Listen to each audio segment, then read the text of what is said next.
Okay, welcome to our section on supply and demand, and it's an application where we're going to be looking at international trade and what would it look like when two countries trade with each other using supply and demand analysis. Well, with international trade, the first thing that we note is it's not quite as easy as it was before. When you first start out with demand and supply, right, you look for the intersection of the demand and the supply curve. There's your equilibrium. Well, when you have trade, you have two separate entities, usually countries, right, that can produce product. They have separate demand and supply curves, which means each country should have a separate equilibrium price that that the product would cost if there wasn't trade. So if there's not trade, there's a particular price you'd expect to pay for whatever product. Sugar, watches, wallets, iPhones, whatever product you want to think of. There's a certain price you'd pay for it in any given country based on the demand and the supply curves of that country. With trade, we're going to expect to see the price become equal, but the equilibrium is not going to be at the intersection of the supply and demand curves for either country. The reason one country is going to be consuming more than it produces while the other country consumes less than it produces. Let's take a moment and look at what this looks like graphically. Okay, we have two countries here, country A and country B. And as we can tell, country A has a higher price based on the equilibrium that occurs between the demand and the supply curve. Should there be no trade, country A will have a higher price. Country B will have a lower price. Well, with international trade, consumers in country A would realize, wait a second, I can buy from country B for a much cheaper price. And they would start to import products from country B. While the producers in country B would realize, wait, I can sell my product for a higher price than I could charge for in my home country. So they would be exporting their products from B to A. And what you end up seeing is there will be some level of exports for country B that will exactly match the level of imports for country A, and this will all be at what we call the world price. So we would indicate this with price with the superscript W. There's some level of exports from country B. It exactly matches the imports for country A.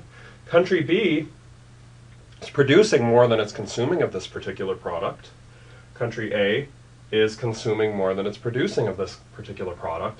And the price converges to what we will be calling the world price. So in international trade, the equilibrium price is the price that makes the exporting country want to export the exact amount that the importing country wants to import. The price will be the same in both countries. In fact, this is referred to as the law of one price. So we know countries gain from trade. Question that we're going to look at now is what mechanisms are used to restrict trade? Well, the mindset that a lot of countries have is that they should perhaps export as much as possible while importing as little as possible. That's one idea that some people have, and some people have that for the United States, right? They view that we're importing so much from China as a negative. This is the idea of this is referred to as mercantilism doctrine. Exports are good for a country, imports are bad. This would be the idea that gold or money wealth measures a nation's well-being, right? The amount of money that you have total measures the well-being, not necessarily the products consumed, which one would expect. The only reason you're buying something from China is because you view it as the best use of your funds. So in theory, mercantilism ignores the fact that individuals who make purchases from a foreign country are deeming that as the very best use of their money, which gives them the highest utility. That is ignored with mercantilism. So one problem with this, of course, total exports of the world must equal total imports, right? An export for one country is an import for another country, by definition. So only some countries could export more than they imported. And if you had all countries trying to behave this way, you wouldn't have trade anymore. Right? There's mutual benefits from trade, as we learned from the idea of comparative advantage, in that both sides can be far better off with trade based on producing producing the products in which they have a comparative advantage. So there are two ways that a country could impose, well, there's more than two ways that a country could interfere with trade, actually, quite a few more. Two common ways for a deliberate interference with trade are tariffs and quotas. So a tariff is a tax on imports. Imagine that we don't like the number of cars coming from Japan. The U.S. says we're going to put in a 5% tax on any Japanese vehicle. Right? That's a tariff. It's just taxing any vehicle that comes in.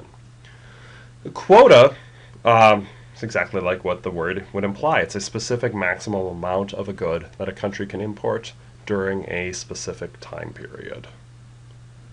There are other methods of to interfere with trade. One is an export subsidy. The idea that the government would pay exporters to help them produce products at a cheaper price. Right? Europe has subsidized Airbus, which competes with Boeing. The U.S., the Farm Bill is a good idea. I mean, the U.S. doesn't do this to try to interfere with trade necessarily, but the Farm Bill is very much an export subsidy. It makes it cheaper to produce food. So that is a way that trade is interfered with.